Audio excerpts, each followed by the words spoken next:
নবী সাল্লাল্লাহু আলাইহি সাল্লাম বলেন, আমার যেই উম্মত প্রত্যেক শুক্রবার দিন আসরের পরে 80 বার একটি দুরূদ শরীফ পড়বে, আল্লাহুম্মা সাল্লি আলা সাইয়্যিদিনা মুহাম্মাদিন নাবিয়্যিল উম্মি ওয়া আলিহি ওয়া সাল্লিম তাসলিমা।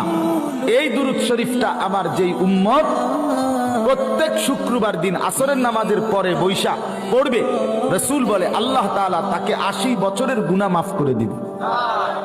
এটা পড়বেন কোন দিন?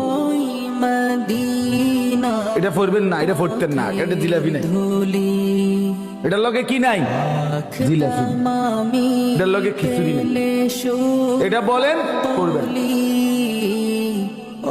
রাসূলুল্লাহ সাল্লাল্লাহু আলাইহি ওয়াসাল্লামের সাহাবীরা মহব্বতে দুরূদ পড়তেন, সাথে কোনো কিছু পাওয়ার আশায় না।